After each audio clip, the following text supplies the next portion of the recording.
Hey guys, it's me again I'm not allowed to say the name, at the golf place on I Drive, or near I Drive.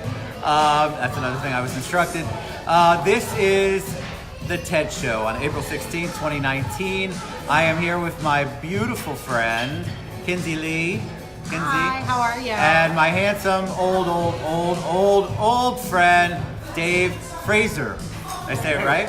You got it. See? I always said Fraser growing up. I don't know what the problem is. My bad.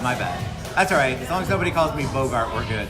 All right, so Kynse flew over today just to be on the TED Show. I did. To talk about organ donation. It's Organ Donation Month, Awareness Month. Hey, Colleen. And so they are both recipients and alive and survivors and have great stories to tell. David was one of my first guests originally on the TED Show. We got him all choked up then. Let's see if we can get him choked up again. We should totally cry. You can't see me crying. Oh, look, that's all right. All right, so welcome to the show. I'm so happy to have you guys. Thank you for having us. I'm really smiling. All right, so everybody likes an origin story, the story before organ donation changed your life. So give us a little bit. We'll start with Kynse. Okay, so I was diagnosed with type 1 diabetes when I was 10 years old, and that turned into kidney failure within 27 years. I was placed on the transplant list for both a kidney and a pancreas. And why a pancreas? Because type 1 diabetes. So if you're a type 1 diabetic, your pancreas does not produce insulin. And one of the common effects of type 1 diabetes is kidney failure. So if you're a type 1 diabetic that has kidney failure, oftentimes they not only just transplant a kidney, but they transplant both a kidney and a pancreas. And so August 31st of 2017, I was blessed with the gift of life from a 15-year-old boy that made the decision to be an organ donor, and I bring him with me wherever I go. Oh, I love that. You are going to make me cry. This is Elijah, and Elijah passed away, and in his passing, he had already told his family that should he pass away, that he would like to donate his organs. And so, not only did he save my life when he passed, he also saved 5 others. Wow. Yeah. So. Oh my God.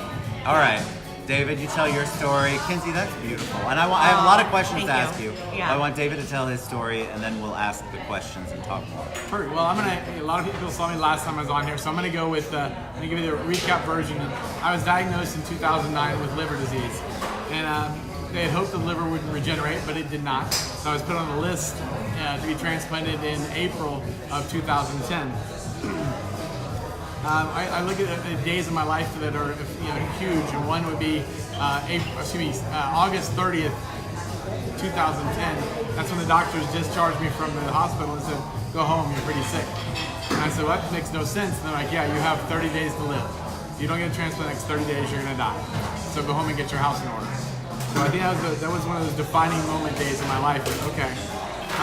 And one of the crazy things about liver disease is it reverses your body clock. So I went up all night, every night. I could not sleep during the day. So you couldn't sleep at night, and I was up all day. I was up online one night, and I was talking to Kelly Sue Stonebreaker, who's a part of this group as well. And Kelly Sue was chatting with me at 1:30 in the morning, and I asked her what she was doing up, and she said she was at the hospital. And she was visiting a friend. I said, okay, great. And we talked about my being listed.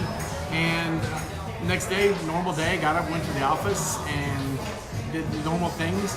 My wife called and said, get home, we got the call. Which was the first day it really hit me that this is real. And went to and saw my kids, gave them a kiss goodbye, and my mom took them off and went by our church and got a blessing. And got in the hospital. And he got in the hospital at 5 o'clock. And about 10 o'clock that night, my surgeon came in and said, here's what's going to happen. We're going to do the transplant tomorrow morning if the organs are viable. We'll do it tomorrow morning about 8 o'clock. And he got through his whole spiel and goes, so you know you're donor. And I'm like, no, I don't.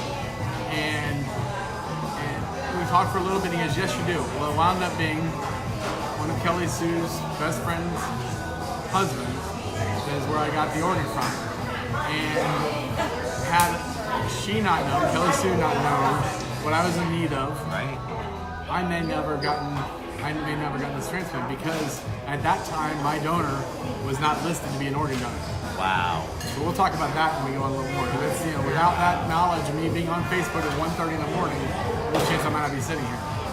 I distinctly remember, and I can tell this story because I have glasses on, sunglasses, you called me to the hospital. You said, you have to come visit me. Of course, I wanted to, but that was like a goodbye visit, right? You don't know going into it because literally without a transplant, David would not be here today. Same with Kynse.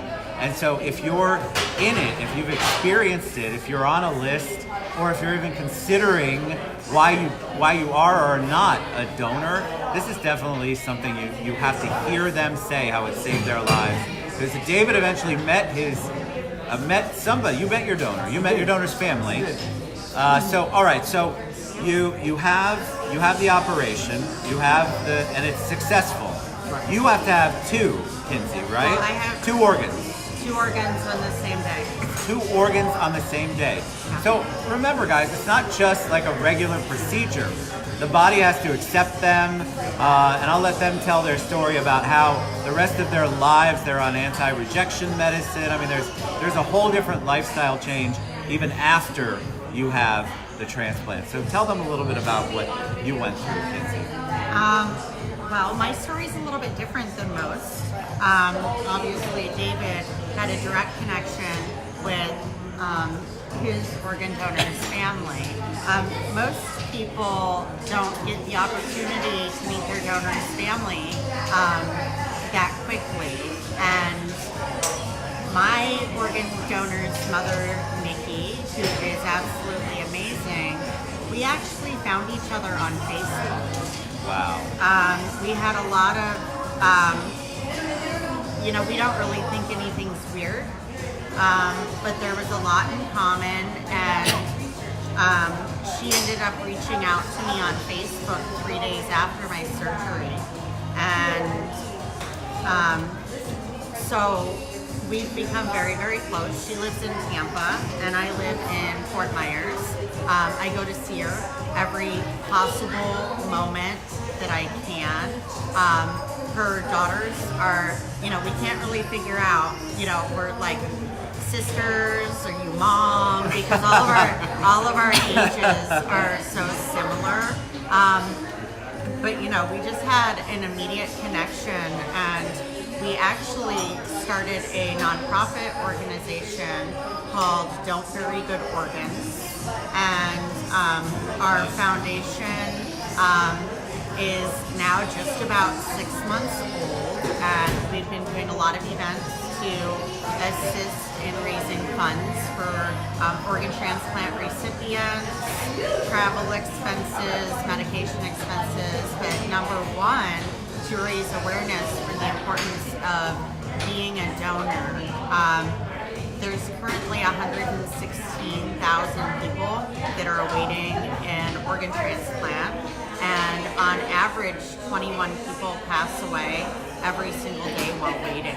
So I'm blessed to be sitting next to David after really meeting in a Facebook group for realtors, and knowing that while I was waiting for my transplants, David had reached out to me, and he immediately friended me and, was there with me 100% of the way while I was awaiting my transplants. And so just knowing that there are so many amazing people out there and that their lives were also saved because of organ donation is an absolute miracle. It's amazing. I think what's interesting, so 116,000 people are on the list to receive a transplant. To me, if you ask anybody, they say they're an organ donor, and I'm thinking, well, how could there still be 116,000 people on the list? If you guys say you're an organ donor and you're not, we're going to send you the information on how you can really sign up. Yeah. because I think a lot of people say that, but people don't like to go there in their head, right? Because then they have to imagine themselves gone. You're not gonna know anything, so it's gonna be you're gonna be okay. Trust me. Your family though can come in, even if you're an organ donor. Talk about, maybe David can share some light, shed some light on this. Let's say you put it on your license or wherever you check. You go into a group and you say you're an organ donor. Does that guarantee that the organs get to somebody? No. Okay, so talk a little bit about why. Well, your driver's license has it on there, but they will actually go and they'll ask the next of kin for verification of that. Right. Now, if you're registered in the National Registry, which will give the registration is donatelife.org. Right. You can go to register there. If you're on the National Registry, that is giving your intention, your wishes. And that's what my biggest thing right now is.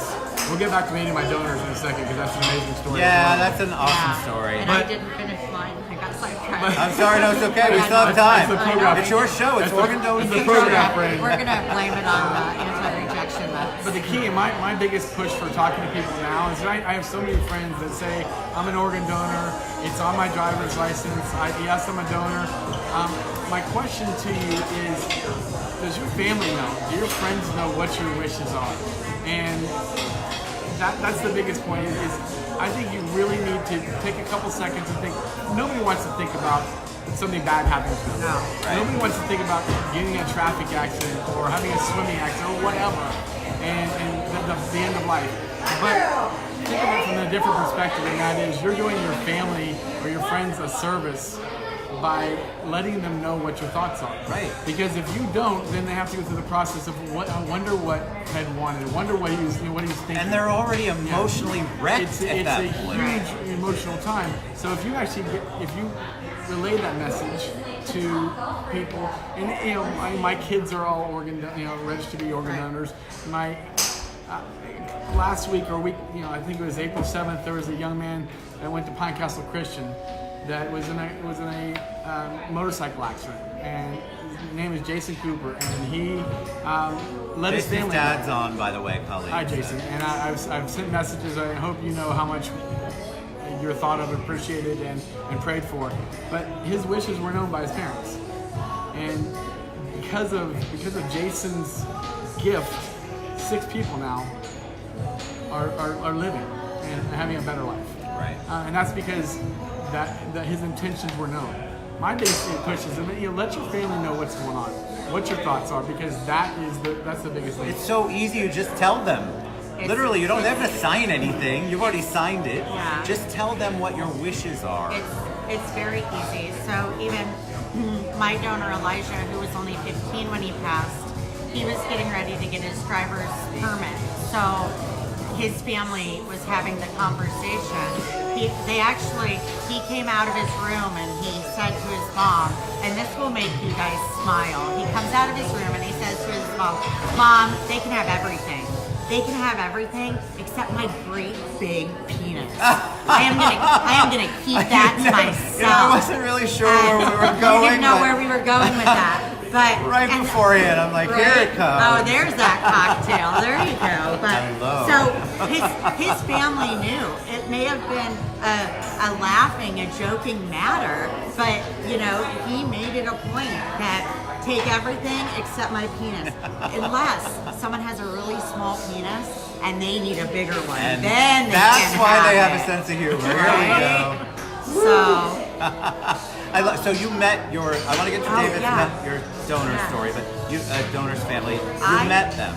I met my donor's family for the first time 2 weeks after my organ transplant, and we met at a Starbucks. And the video is on YouTube and on Facebook at Kynse's Kidney Pancreas Transplant Journey. And then his memorial service. Myself and my son actually, we attended his memorial service, which had to be one of the most difficult days of my life. I have just been given the greatest gift in the entire world, and I'm surrounded by my donors' best friends, girlfriends, several. They all stood up and when they asked about the girlfriends. I was like, oh, you might be a lot like me with my boyfriends. You know, but to be around all of those people so soon, I think that I'm very, very blessed and very lucky to be able to be such a big part of their lives. And to know, you know, we're from the same small town in Illinois.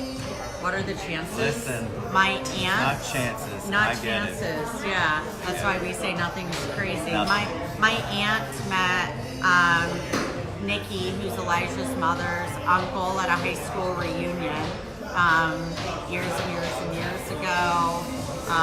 There's just so many similarities, and you know, when we really truly think about, I would have to say God's purpose was to bring us together to help save more lives through the foundation that we created together.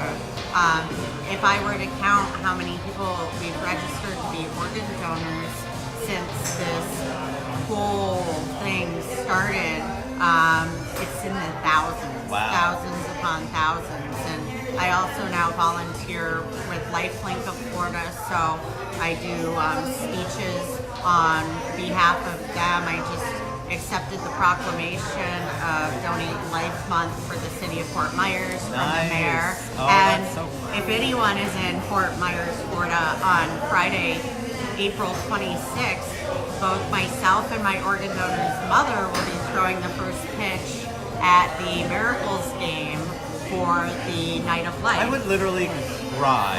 I cry a lot. Okay, I was gonna Yeah. say, like, all right, David, tell us about Yeah. your meeting. Well, like I said, I didn't know my donor, but I knew of my donor from Kelly Sue, and I totally understand why it is an anonymous thing. For the most part, it's anonymous. So you don't know who your donor is. Donors don't know, where they're receiving their organs from. I did because it was a directed donation, but I still couldn't go to them. I knew who they were, but I couldn't go to them and knock on the door and tell them how appreciative I was. Sure. So I sent a couple cards and pictures and things along those lines, expressing the gratitude. I might have broke the Not David. yeah, I mean, but I did that and I waited. I wanted to go knock on the door every anniversary. I wanted to go knock on the door and say thank you. But I didn't, out of respect for my donor's family. And it was the first week in December 5 years ago, when I opened up, I got a card in my mailbox, and I looked at the return address, and I knew the return address. It was my donor's family's home, and I'm like, what's going on? And I opened it up, and it was a long letter from my donor's wife that said, this is from me. I wanted to reach out to you now. It took me a long time, and she wanted to explain. And she said, when this happened, my donor was not registered to be a donor. I was angry. My donor's wife was angry. The love of her life. She had immigrated to the United States, and the love of her life was dying in front of her, and they're asking to help somebody else and didn't want to. But her, at the time, 15-year-old daughter talked her into donating. And she'll be home from college in 2 weeks for Christmas. I love that. And she's I really think it'd be great for Christmas, and during Christmas break if we met. And we met 2 weeks later over Christmas break. What was that like? It was so, talk about you walk in the door, and she invited us to her house, and we walked in the door and it was immediate tears. How could you not? And immediate hugs, and like we had known each other for a long, long time. And we Because sat that there. person's Selflessness, yeah. saved your life. Absolutely. And so I would want to hug them and cry Oh, yeah. all day long. And you are appreciative. So you And go in. It's great. We sat and talked for probably 3 to 4 hours. And just Exactly how I was. just learned about, I had the kids with me, and my donor's daughter was there, and we just talked and learned more about each other, and we've become friends. We're not as close as Kynse is with her family, and my donor's daughter is off at Oxford studying now. Wow. But we do see each other a couple times a year, and we still talk quite often. But it's amazing how close you become, and the bond between a donor and a recipient recipient family. Well, because there's a part of them, physical part of them, Absolutely. still here. Absolutely. And so that connection, I don't know how you don't have some sort of emotional, spiritual, depending on your spiritual beliefs. I mean, obviously I believe that they're somewhere else, but the physical part is still here. And the miracle is that they saved both of you. Absolutely. Yeah. Absolutely. And that's why, so when people talk about, go ahead, honey, I'm sorry. Well, I was going to say, my organ donor seems to be with me a little more than most because I have found likings to things that I never liked before. I've heard about this. Yeah, so I now love pickles. Would never put a pickle And your on my organ plate. donor loved Loved pickles. I love that. Yeah, his mother said that he could never keep a jar of pickles in the house. Nice. And I would not even let a pickle touch a French fry on my plate before. And now there are days I wake up, I'm like, please pass the pickles. I love that. Yeah. There's a connection, like whatever your beliefs are, I don't know how you can't believe that there's some sort of connection when you have another living human being who was alive, their organs inside of you, and now it's saved your life. It's life changing, and I think a lot of people hear about it and they say, I want to do it, but then they don't know exactly what to do other than check the box. So what can people do to actually become today, and we'll share all the links later, but what can they do today to become an organ donor that actually is registered, that actually people see, that their families aren't stressing over? What can they do? Well, You touched on it earlier, but I think we need to stress it. Well, I was going to stress one more thing also. Please. Is that you don't have to pass away to save someone's life through organ donation. You only need one kidney. I actually have 3. Little known fact, when you have kidney failure, they do not remove your old kidneys before giving you a new kidney. Oh, I didn't know that. Right. Okay, And that's this was actually brought up to me yesterday, and so someone asked me to touch on that topic. So I have three kidneys. The 2 in my back don't function anymore, and I've been rerouted through the kidney that's on the right-hand side of my stomach. I have 2 pancreases, and pancreas is placed at the top of my stomach instead of bottom left, where it usually is. Both are working amazing, but there are 100,000 people in the United States waiting for a kidney, and you can be a living kidney donor. So you only need 1 kidney to survive a beautiful and healthy life. And so if you're interested in being a living kidney donor, I have several people that are waiting for people to be tested. I've had 2 people reach out to me this morning, one yesterday and another this morning, that are now in kidney failure and need help promoting the fact that they are looking for a living kidney donor. And I know we're kind of real estate related here. One of the men is a RE/MAX realtor in Texas, type B blood type. So any Texas viewers out there can contact me direct if you would like to be tested to be his donor. What is that? So I want to take a little bit of the fear away, right? Yeah. So obviously, if it's somebody you don't know, you've got to have that mindset of, all right, this is a very wonderful thing I'm going to do. Right. But what are the health risks? What are some of the things that people say to you, I can't do that because? And can you take away, because honestly, if you can live with 1 kidney, well, what if I need the second one? I've heard that before, right? I've heard that also. Or what if my children have kidney issues? And there are so many answers to that question. I have a 10-year-old son. If my son didn't need a kidney, I'm 28 years older than my son. I would, if my son needed a kidney when he was 30 years old, would he really want a 58-year-old kidney? or would he look for a kidney that was more his age range? I know several living kidney donors into surgery, out of surgery, on vacation in 3 to 4 weeks. And they've just saved lives. You've got Jenny Swain and Andrea Webb come to mind. And then Michelle Medelson, who's a local Fort Myers woman, and Shara Super, who's also a Remax agent, Fort Myers woman. So, and they're all wonderful advocates and people to talk to if you have fear of giving a little piece of yourself to save somebody else's Is kidney life. the only living one? No, liver as well. You can give liver? You need a partial liver. I don't think any place in Florida right now is doing. Mayo was. I don't think they're doing it anymore right now. Tampa Generalist now? Generalist There are some now. very strict, it's called UNOS guidelines, United Network of Organ Sharing. The guidelines are very strict on what they can do. But yeah, you can do a partial liver transplant because the liver actually, if it's not too damaged, regenerates. So you can actually take and give a portion of your liver and put it in somebody that's needing a liver transplant.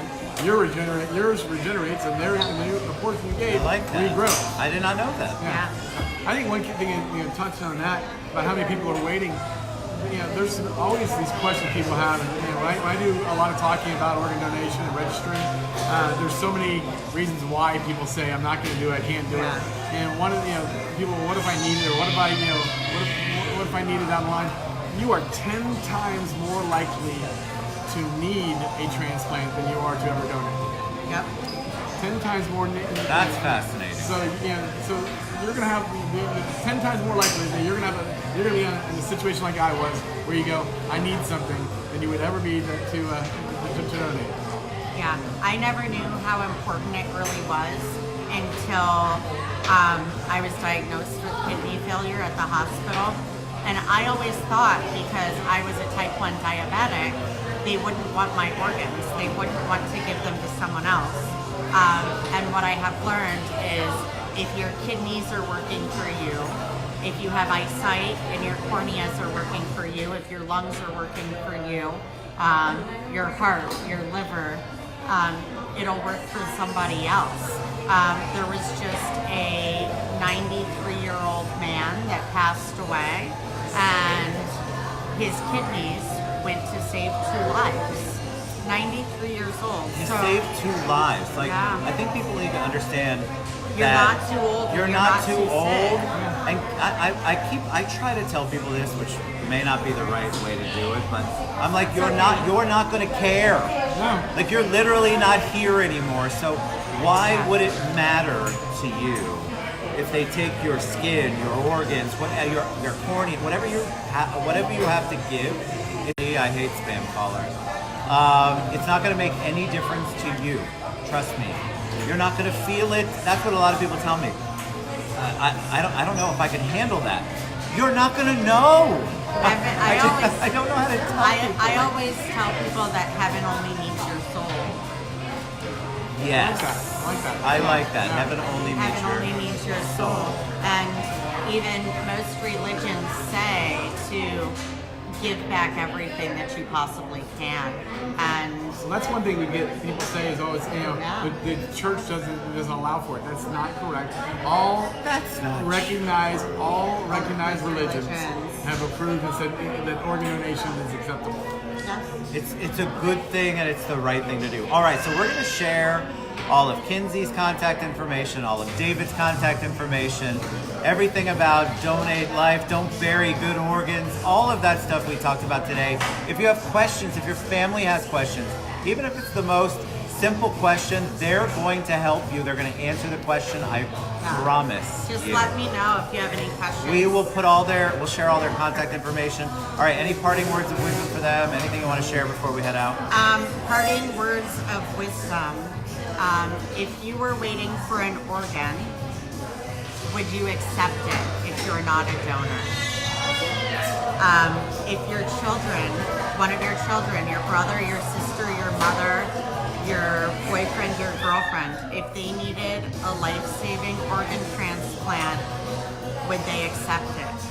Because, like David said, a lot of people don't want to be organ donors until they find out that they're in need. Right. So it's not just about you. Think about everybody else out there. And when you're dead, you're dead. Why not save some lives in the process? Save the life. All right, Save David. the lives. How Don't about you? bury good organs. I'm just going to reiterate what I said before, and that's let your family know. You know, let your Yeah. family know what your wishes are. You know, if you're one of the folks that says I'm an organ donor, let your family know. That way, there's no issue there. They can know they're honoring their Hal. Tell us about the owl. Oh, yeah. I totally forgot to introduce Hal. So this is Hal, and Hal's the owl on the prowl. And actually, Hal has his own Facebook page. It just happens that Hal showed up at my office the other day, and so I was supposed to take him on an adventure. And so today, and Hal stands for Help Others with Love, and he travels around the world to promote organ donation. So since he got on the plane with me this morning, I've seen pictures of him in Chicago at the Bean, in Thailand, in Paris. This owl gets around. So I was excited to be able to have Hal, the owl on the prowl, and our little Donate Life owl on the show. So Amazing. Yeah. All right. You guys are a blessing. We are blessed because of the things that people did for them. And now they're out here trying to be a blessing to you guys. Guys. We love you. We will see you back here soon. Thanks for tuning in. Donate. Don't bury good organs. Bye, guys. Mwah. We love you.